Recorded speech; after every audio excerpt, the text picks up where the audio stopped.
نحمده ونصلي على رسوله الكريم اما بعد فاعوذ بالله من الشيطان الرجيم بسم الله الرحمن الرحيم باب فضل صلاة الضحى وبيان اقلها واكثرها واوسطها والحث على المحافظة عليها نماز چاشت کی فضیلت، اس کے کم، زیادہ اور درمیانی مقدار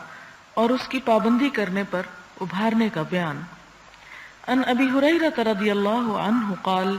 اوصانی خلیلی صلی اللہ علیہ وسلم بصیام ثلاثة ایام من کل شہر ورکعتي الضحى وان اوتر قبل ان ارقد متفق علیہ۔ حضرت ابو ہریرہ رضی اللہ تعالی عنہ سے مروی ہے، فرمایا مجھے میرے خلیل صلی اللہ علیہ وسلم نے نصیحت فرمائی کہ ہر مہینے میں 3 روزے رکھوں، چاشت کی 2 رکعتیں پڑھوں اور سونے سے پہلے نماز وتر ادا کروں۔ یہاں پر ضحیٰ کا لفظ عربی میں آیا ہے۔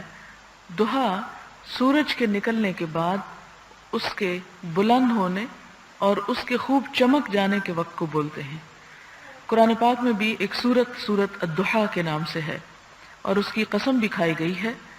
والضحیٰ اور ضحیٰ سے مراد وہ وقت جب خوب روشنی ہو جائے۔ اس کے علاوہ ایک وقت ہوتا ہے جسے ہم اشراق بولتے ہیں، اور اشراق کا لفظ جو ہے وہ شروق سے ہے، یعنی کسی چیز کا طلوع ہونا، سورج کا طلوع ہونا، اور وہ وقت ہے جب طلوع ہونے کے بعد تقریباً 15 منٹ کے بعد تھوڑا سا بلند ہو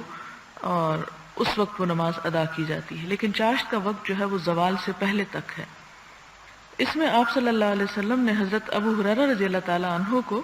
3 چیزوں کی نصیحت فرمائی۔ ایک یہ کہ 3 روزے مہینے میں، اور یہ ہر مہینے میں مراد اس سے مسنون روزے ہیں، انہیں ایام بیض کے روزے کہا جاتا ہے، یعنی 13ویں، 14ویں اور 15ویں کا روزہ۔ کہا یہ جاتا ہے کہ جب چاند اپنے پورے جوبن پر ہوتا ہے، اپنے عروج پر ہوتا ہے،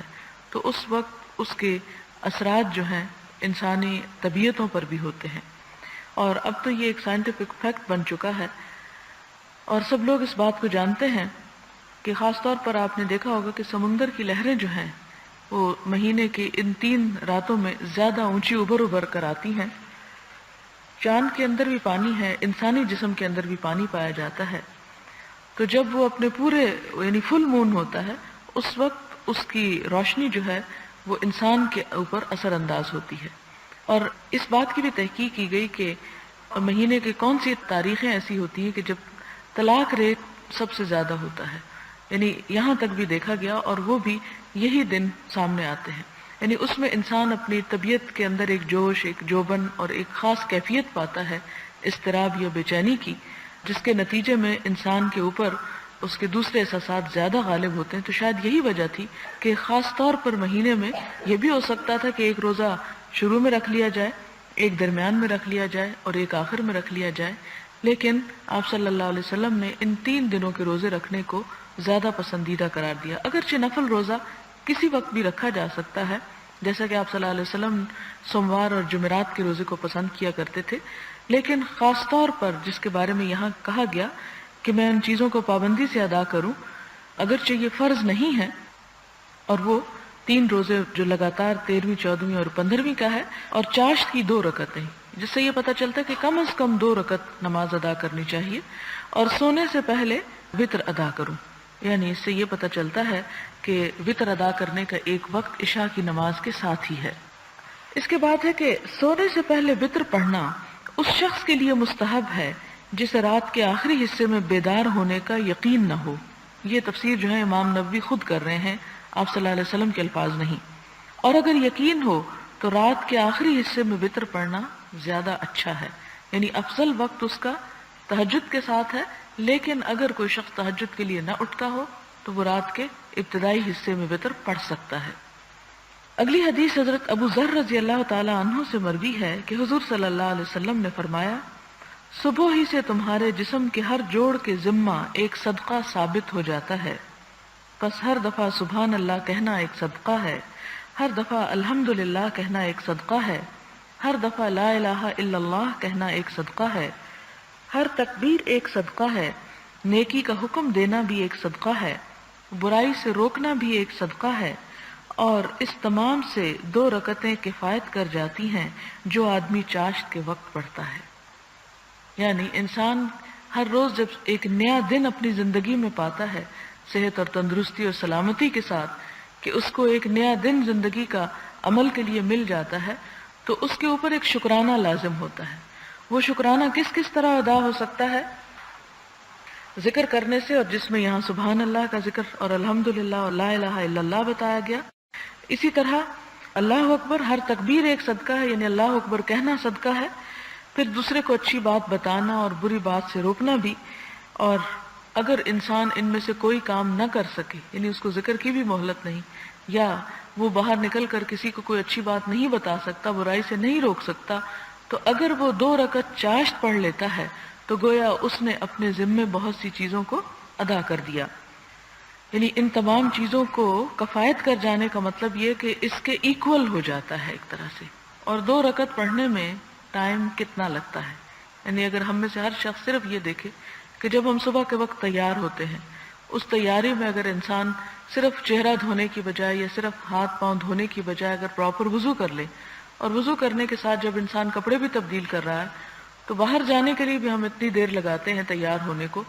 تو 2 رکعتیں زیادہ سے زیادہ بھی اگر ہم سے ٹائم لے تو 5 منٹ ہے، 5 منٹ سے زیادہ نہیں لیتی، لیکن وہ اس دن کا ایک طرح سے شکرانہ ادا ہو جاتا ہے۔ اور اللہ تعالیٰ کا یہ وعدہ ہے لَإِن شَكَرْتُمْ لَأَزِيدَنَّكُمْ، اگر تم اپنی نعمتوں پر شکر ادا کرو گے تو میں تمہیں اور عطا کروں گا۔ پھر اس کے بعد حضرت عائشہ کی روایت ہے، فرمایا حضور صلی اللہ علیہ وسلم چاشت کی 4 رکعتیں پڑھتے تھے اور اس میں جو چاہتے اضافہ فرما لیتے۔ یعنی اس پہلی حدیث سے 2 رکعتیں، یہ کنٹرڈکشن نہیں، یعنی یہ مختلف، چونکہ نفل نماز ہے اس لیے اس کے مختلف رکعتوں کا ذکر ہے، ایک میں 2 کا ذکر ہے، اب اس روایت میں 4 کا ذکر ہے، اور یہ ساتھ ہی یہ بھی فرما دیا گیا کہ اور جتنا چاہتے اضافہ کر لیتے، یعنی 4 بھی آخری چیز نہیں، 6 بھی ہو سکتا ہے، 8 بھی ہو سکتا ہے، 10 بھی ہو سکتا ہے، 12 تک بھی جا سکتا ہے، کیونکہ یہ نفل ہے اور نفل ہر ایک انسان کی اپنی خوشی کی بات ہے۔ حضرت ام ہانی فاختہ بنت ابی طالب رضی اللہ تعالی عنہا سے مروی ہے، فرمایا میں فتح مکہ کے سال حضور صلی اللہ علیہ وسلم کے کاشانہ اقدس پر گئی، یعنی آپ کے گھر تشریف لے گئی۔ میں نے آپ کو غسل کرتے ہوئے پایا، یعنی جب پتہ کیا ہوگا تو آپ اس وقت نہا رہے تھے، جب آپ غسل سے فارغ ہوئے تو آپ نے 8 رکعتیں پڑھی اور یہ چاشت کی نماز تھی۔ یعنی یہاں سے ہمیں تعداد کیا پتہ چل رہی، 2 بھی، 4 بھی اور 8 بھی، اور یہ مسلم کی ایک روایت کی عبارت کا اختصار ہے۔ اور آپ دیکھیں کہ 8 خاص طور پر کیوں پڑھی، کہ اس دن مکہ فتح ہو رہا تھا، اللہ تعالیٰ نے ایک بہت بڑی نعمت عطا کی اور ایک بہت بڑی خوشی کا موقع تھا، اور جتنی بڑی خوشی اللہ تعالیٰ دے اتنا ہی بڑا شکر جو ہے انسان پہ لازم ہو جاتا ہے، اس لیے اس روز آپ نے رکعتوں کی تعداد میں بھی اضافہ فرمایا۔ باب تجوز صلاة الضحى من ارتفاع الشمس الى زوالها والافضل ان تصلى عند اشتداد الحر وارتفاع الضحى۔ ارتفاع آفتاب سے لے کر، یعنی سورج کے بلند ہونے سے لے کر زوال آفتاب تک، یعنی ظہر کی نماز سے پہلے جب سورج کا زوال ہوتا ہے اس سے پہلے تک نماز چاشت پڑھنے کے جواز، اور خوب گرمی کی حالت میں جب کہ آفتاب خوب بلند ہو گیا ہو اس وقت چاشت پڑھنے کے افضل ہونے کا بیان۔ یعنی یہ نماز بعض لوگ اسی لیے اشراق اور چاشت کو ایک ہی نماز قرار دیتے ہیں کہ اگر اشراق پڑھ لیے تو گویا چاشت بھی پڑھ لی، اور اگر چاشت پڑھ لی تو اشراق بھی پڑھ لی، یعنی چونکہ یہ نفل نماز ہے اس لیے اس کے نام الگ بھی رکھے جا سکتے ہیں اور ایک نام بھی ہو سکتا ہے۔ تو یہاں پر یہ بتایا جا رہا ہے کہ اگر اس کو تھوڑا تاخیر سے پڑھا جائے تو زیادہ افضل ہے، لیکن ان لوگوں کے لیے جو جیسے تہجد پڑھتے ہیں اس کے بعد بیٹھ کے ذکر کرتے ہیں، پھر فجر پڑھتے ہیں، پھر کچھ ذکر کرتے ہیں، پھر سورج نکلنے کے بعد انتظار کرتے ہیں، تو وہ نکلنے کے فوراً بعد پھر نفل پڑھ کے جو اٹھتے ہیں تو وہ ایک خاص مخصوص ایک عبادت ہوتی ہے، اس صورت میں تو ابتدا میں ہی پڑھ لینا بہتر ہے، لیکن اگر انسان اس سارے عرصے میں عبادت کے لیے نہیں بیٹھا ہوا تو اس شکل میں ذرا تاخیر سے پڑھنا زیادہ ثواب کا سبب ہے۔ اس کی کیا دلیل ہے؟ حضرت زید بن ارقم رضی اللہ تعالی عنہ سے مروی ہے کہ انہوں نے کچھ لوگوں کو نماز چاشت پڑھتے ہوئے دیکھا تو فرمایا کیا ان کو معلوم نہیں کہ اس کے علاوہ دوسرے وقت میں نماز چاشت پڑھنا زیادہ بہتر ہے؟ بے شک حضور صلی اللہ علیہ وسلم نے فرمایا صلاۃ الاوابین، اور صلاۃ الاوابین سے مراد یہاں نماز چاشت لیا گیا۔ اس وقت پڑھی جائے جبکہ اونٹوں کے بچے گرمی محسوس کرتے ہیں. یعنی آپ نے کبھی گاؤں کی زندگی دیکھی ہوگی کہ اس میں رات کے وقت جانوروں کو باہر نکالتے ہیں اگر ان کے خاص مخصوص کمرے وغیرہ بنے ہوئے ہیں، یا پھر یہ کہ درختوں سے دور باندھتے ہیں، اور دن کے وقت دوبارہ جب سورج نکل آتا ہے گرمی ہونے لگتی ہے تو ان جانوروں کو دوبارہ چھاؤں میں کیا جاتا ہے. آپ دیکھیں کہ جب سورج نکل ہی رہا ہوتا ہے تو خواہ گرمیاں ہوں تو اتنا گرم نہیں ہوتا